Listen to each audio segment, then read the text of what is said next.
ایک مرتبہ رسول کریم صلی اللہ علیہ وسلم ایک انصاری شخص کے پاس سے گزرے، اس حال میں کہ وہ اپنے ایک بھائی سے کہہ رہے تھے کہ تم اتنی شرم کیوں کرتے ہو؟ آپ نے اس انصاری سے فرمایا کہ اس کو اس کے حال پر رہنے دو، کیونکہ حیا بھی ایمان ہی کا ایک حصہ ہے۔ صحیح بخاری حدیث نمبر 24۔ رسول اللہ صلی اللہ علیہ وسلم نے فرمایا، مجھے اللہ کی طرف سے حکم دیا گیا ہے کہ لوگوں سے جنگ کروں، اس وقت تک کہ وہ اس بات کا اقرار کر لیں کہ اللہ کے سوا کوئی معبود نہیں ہے، اور یہ کہ محمد صلی اللہ علیہ وسلم اللہ کے سچے رسول ہیں، اور نماز ادا کرنے لگیں اور زکوٰۃ دیں۔ جس وقت وہ یہ کرنے لگیں گے تو مجھ سے اپنے جان و مال کو محفوظ کر لیں گے، سوائے اسلام کے حق کے۔ رہا ان کے دل کا حال تو ان کا حساب اللہ کے ذمہ ہے۔ صحیح بخاری حدیث نمبر 25۔ رسول اللہ صلی اللہ علیہ وسلم سے دریافت کیا گیا کہ کون سا عمل سب سے افضل ہے؟ فرمایا، اللہ اور اس کے رسول پر ایمان لانا۔ کہا گیا، اس کے بعد کون سا؟ آپ نے فرمایا کہ اللہ کی راہ میں جہاد کرنا۔ کہا گیا، پھر کیا ہے؟ آپ نے فرمایا، حج مبرور۔ صحیح بخاری حدیث نمبر 26۔ رسول اللہ صلی اللہ علیہ وسلم نے چند لوگوں کو کچھ عطیہ دیا، اور سعد وہاں موجود تھے۔ وہ کہتے ہیں کہ رسول اللہ صلی اللہ علیہ وسلم نے ان میں سے ایک شخص کو کچھ نہ دیا، حالانکہ وہ ان میں مجھے سب سے زیادہ پسند تھا۔ میں نے کہا، حضور، آپ نے فلاں کو کچھ نہ دیا، میں اسے مومن گمان کرتا ہوں۔ آپ نے فرمایا، مومن یا مسلمان؟ میں تھوڑی دیر چپ رہ کر پھر پہلی بات دہرانے لگا۔ حضور صلی اللہ علیہ وسلم نے بھی دوبارہ وہی جواب دیا۔ پھر آپ نے فرمایا کہ اے سعد، باوجود یہ کہ ایک شخص مجھے زیادہ عزیز ہے، پھر بھی میں اسے نظر انداز کر کے کسی اور دوسرے کو اس خوف کی وجہ سے یہ مال دیتا ہوں کہ وہ اپنی کمزوری کی وجہ سے اسلام سے پھر جائے اور اللہ اسے آگ میں اوندھا ڈال دے۔ صحیح بخاری حدیث نمبر 27۔ ایک آدمی نے رسول اللہ صلی اللہ علیہ وسلم سے پوچھا، کون سا اسلام بہتر ہے؟ آپ صلی اللہ علیہ وسلم نے فرمایا کہ تو کھانا کھلائے اور ہر شخص کو سلام کرے، خواہ اس کو تو جانتا ہو یا نہ جانتا ہو۔ صحیح بخاری حدیث نمبر 28۔ حضرت صلی اللہ علیہ وسلم نے فرمایا، مجھے دوزخ دکھلائی گئی تو اس میں زیادہ تر عورتیں تھیں جو کفر کرتی ہیں۔ کہا گیا، حضور، کیا وہ اللہ کے ساتھ کفر کرتی ہیں؟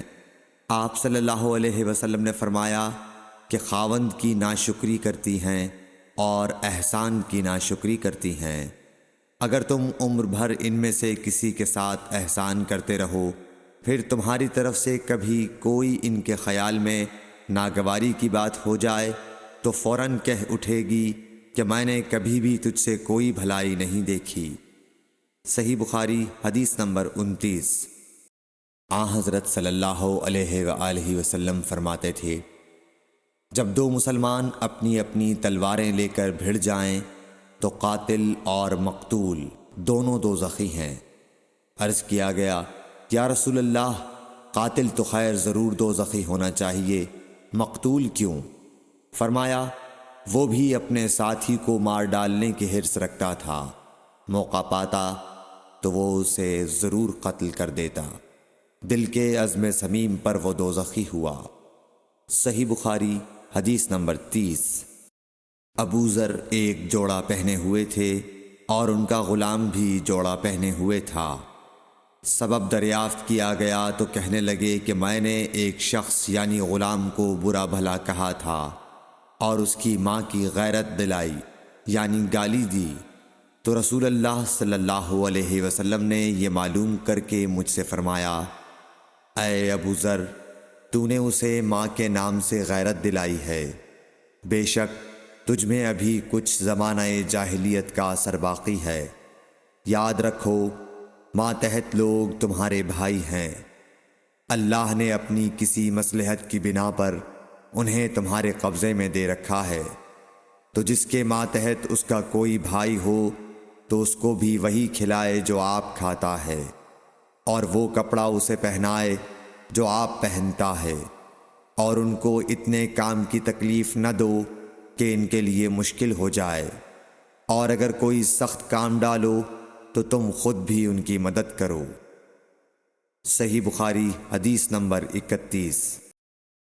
جب سورہ انعام کی یہ آیت اتری، جو لوگ ایمان لائے اور انہوں نے اپنے ایمان میں گناہوں کی آمیزش نہیں کی، تو آپ صلی اللہ علیہ وسلم کے اصحاب نے کہا، یا رسول اللہ، یہ تو بہت ہی مشکل ہے، ہم میں کون ایسا ہے جس نے گناہ نہیں کیا؟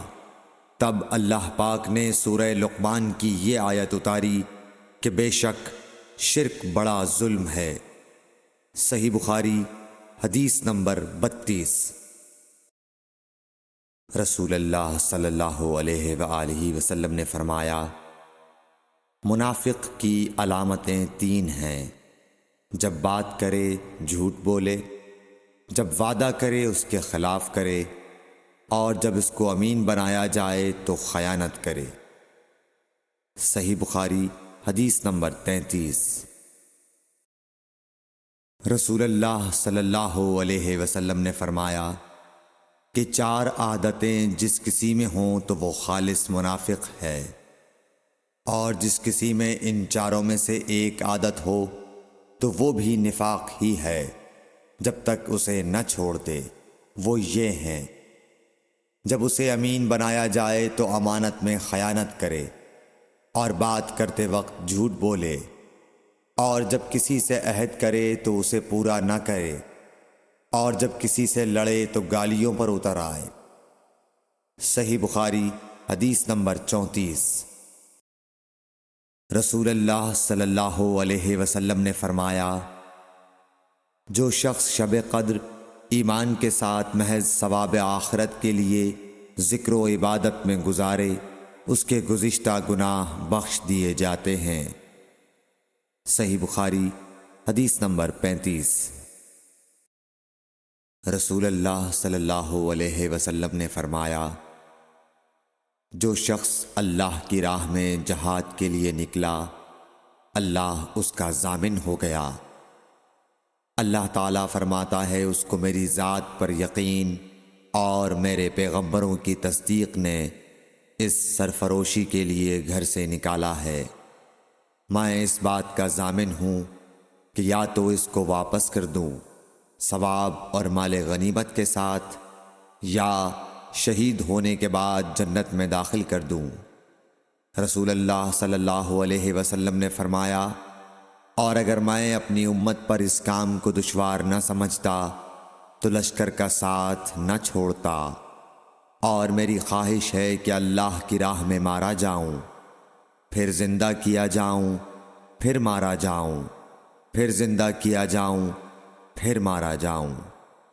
صحیح بخاری حدیث نمبر 36۔ حضرت صلی اللہ علیہ وسلم نے فرمایا، جو کوئی رمضان میں راتوں کو ایمان رکھ کر اور ثواب کے لیے عبادت کرے، اس کے اگلے گناہ بخش دیے جاتے ہیں۔ صحیح بخاری حدیث نمبر 37۔ حضرت صلی اللہ علیہ وسلم نے فرمایا، جس نے رمضان کے روزے ایمان اور خالص نیت کے ساتھ رکھے، اس کے پچھلے گناہ بخش دیے گئے۔ صحیح بخاری حدیث نمبر 38۔ حضرت صلی اللہ علیہ وسلم نے فرمایا، بے شک دین آسان ہے، اور جو شخص دین میں سختی اختیار کرے گا تو دین اس پر غالب آ جائے گا اور اس کی سختی نہ چل سکے گی۔ بس اس لیے اپنے عمل میں پختگی اختیار کرو، اور جہاں تک ممکن ہو میانہ روی برتو، اور خوش ہو جاؤ کہ اس طرز عمل سے تم کو دارین کے فوائد حاصل ہوں گے، اور صبح اور دوپہر اور شام اور کسی قدر رات میں عبادت سے مدد حاصل کرو۔ نماز 5 وقتہ بھی مراد ہو سکتی ہے کہ پابندی سے ادا کرو۔ صحیح بخاری حدیث نمبر 39۔ رسول اللہ صلی اللہ علیہ وسلم جب مدینہ تشریف لائے تو پہلے اپنی نانہال اترے جو انصار تھے، اور وہاں آپ نے 16 یا 17 ماہ بیت المقدس کی طرف منہ کر کے نماز پڑھی، اور آپ کی خواہش تھی کہ آپ کا قبلہ بیت اللہ کی طرف ہو۔ جب بیت اللہ کی طرف نماز پڑھنے کا حکم ہو گیا تو سب سے پہلی نماز جو آپ نے بیت اللہ کی طرف پڑھی عصر کی نماز تھی۔ وہاں آپ صلی اللہ علیہ وسلم کے ساتھ لوگوں نے بھی نماز پڑھی۔ پھر آپ کے ساتھ نماز پڑھنے والوں سے ایک آدمی نکلا اور اس کا مسجد بنی حارثہ کی طرف گزر ہوا تو وہ لوگ رکوع میں تھے۔ وہ بولا کہ میں اللہ کی گواہی دیتا ہوں کہ میں نے رسول اللہ صلی اللہ علیہ وسلم کے ساتھ مکے کی طرف منہ کر کے نماز پڑھی ہے۔ یہ سن کر وہ لوگ اسی حال میں بیت اللہ کی طرف گھوم گئے، اور جب رسول اللہ صلی اللہ علیہ وسلم بیت المقدس کی طرف منہ کر کے نماز پڑھا کرتے تھے، یہودی اور عیسائی خوش ہوتے تھے، مگر جب آپ نے بیت اللہ کی طرف منہ پھیر لیا تو انہیں یہ امر ناگوار ہوا۔ زہیر ایک راوی کہتے ہیں کہ ہم سے ابو اسحاق نے برا سے یہ حدیث بھی نقل کی ہے کہ قبلہ کی تبدیلی سے پہلے کچھ مسلمان انتقال کر چکے تھے، تو ہمیں یہ معلوم نہ ہو سکا کہ ان کی نمازوں کے بارے میں کیا کہیں۔ تب اللہ نے یہ آیت نازل کی، وَمَا كَانَ اللَّهُ لِيُضِيعَ إِيمَانَكُمْ، سورہ بقرہ آیت نمبر 143۔ صحیح بخاری حدیث نمبر 40۔ حضور اکرم صلی اللہ علیہ وآلہ وسلم نے ارشاد فرمایا کہ جب ایک بندہ مسلمان ہو جائے اور اس کا اسلام عمدہ ہو، یقین و خلوص کے ساتھ ہو، تو اللہ اس کے گناہ کو جو اس نے اس اسلام لانے سے پہلے کیا معاف فرما دیتا ہے، اور اب اس کے بعد کے لیے بدلہ شروع ہو جاتا ہے، یعنی ایک نیکی کے عوض 10 گناہ سے لے کر 700 گناہ تک ثواب، اور ایک برائی کا اسی برائی کے مطابق بدلہ دیا جاتا ہے، مگر یہ کہ اللہ تعالیٰ اس برائی سے بھی درگزر کرے اور اسے بھی معاف فرما دے، یہ بھی اس کے لیے آسان ہے۔ صحیح بخاری حدیث نمبر 41۔ رسول اللہ صلی اللہ علیہ وسلم نے فرمایا کہ تم میں سے کوئی شخص جب اپنے اسلام کو عمدہ بنا لے، یعنی نفاق اور ریا سے پاک کر لے، تو ہر نیک کام جو وہ کرتا ہے اس کے عوض 10 سے لے کر 700 گناہ تک نیکیاں لکھی جاتی ہیں، اور ہر برا کام جو کرتا ہے تو وہ اتنا ہی لکھا جاتا ہے جتنا کہ اس نے کیا ہے۔ صحیح بخاری حدیث نمبر 42۔ رسول اللہ صلی اللہ علیہ وسلم ایک دن حضرت عائشہ رضی اللہ تعالی عنہا کے پاس آئے۔ اس وقت ایک عورت حضرت عائشہ رضی اللہ تعالی عنہا کے پاس بیٹھی تھی۔ آپ صلی اللہ علیہ وسلم نے دریافت کیا، یہ کون ہے؟ عرض کیا، فلاں عورت، اور اس کی نماز کے اشتیاق اور پابندی کا ذکر کیا۔ آپ صلی اللہ علیہ وسلم نے فرمایا، ٹھہر جاؤ، سن لو کہ تم پر اتنا ہی عمل واجب ہے جتنے عمل کی تمہارے اندر طاقت ہے۔ اللہ کی قسم، ثواب دینے سے اللہ نہیں اکتاتا، مگر تم عمل کرتے کرتے اکتا جاؤ گے، اور اللہ کو دین کا وہی عمل زیادہ پسند ہے جس کی ہمیشہ پابندی کی جا سکے، اور انسان بغیر اکتائے اسے انجام دے۔ صحیح بخاری حدیث نمبر 43۔ رسول اللہ صلی اللہ علیہ وسلم نے فرمایا، جس شخص نے لا الہ الا اللہ کہہ لیا اور اس کے دل میں جو برابر بھی ایمان ہے تو وہ ایک نہ ایک دن دوزخ سے ضرور نکلے گا، اور دوزخ سے وہ شخص بھی ضرور نکلے گا جس نے کلمہ پڑھا اور اس کے دل میں گیہوں کے دانے برابر خیر ہے، اور دوزخ سے وہ بھی نکلے گا جس نے کلمہ پڑھا اور اس کے دل میں ایک ذرہ برابر بھی خیر ہے۔ صحیح بخاری حدیث نمبر 44۔ ایک یہودی نے حضرت عمر بن خطاب رضی اللہ تعالیٰ عنہ سے کہا کہ اے امیر المومنین، تمہاری کتاب قرآن میں ایک آیت ہے جسے تم پڑھتے ہو، اگر وہ ہم یہودیوں پر نازل ہوتی تو ہم اس کے نزول کے دن کو یوم عید بنا لیتے۔ آپ نے پوچھا وہ کون سی آیت ہے؟ اس نے جواب دیا سورہ مائدہ کی یہ آیت کہ آج میں نے تمہارے دین کو مکمل کر دیا اور اپنی نعمت تم پر تمام کر دی اور تمہارے لیے دین اسلام پسند کیا۔ حضرت عمر رضی اللہ تعالی عنہ نے فرمایا کہ ہم اس دن اور اس مقام کو خوب جانتے ہیں۔ جب یہ آیت رسول اللہ صلی اللہ علیہ وسلم پر نازل ہوئی، اس وقت آپ صلی اللہ علیہ وسلم عرفات میں جمعے کے دن کھڑے ہوئے تھے۔ صحیح بخاری حدیث نمبر 45۔ طلحہ بن عبید اللہ کہتے تھے کہ نجد والوں میں سے ایک شخص حضرت صلی اللہ علیہ وسلم کے پاس آیا، سر پریشان یعنی بال بکھرے ہوئے تھے۔ ہم اس کی آواز کی بن بناہٹ سنتے تھے اور ہم سمجھ نہیں پا رہے تھے کہ وہ کیا کہہ رہا ہے، یہاں تک کہ وہ نزدیک آن پہنچا جب معلوم ہوا کہ وہ اسلام کے بارے میں پوچھ رہا ہے۔ حضرت صلی اللہ علیہ وسلم نے فرمایا کہ اسلام دن رات میں 5 نمازیں پڑھنا ہے۔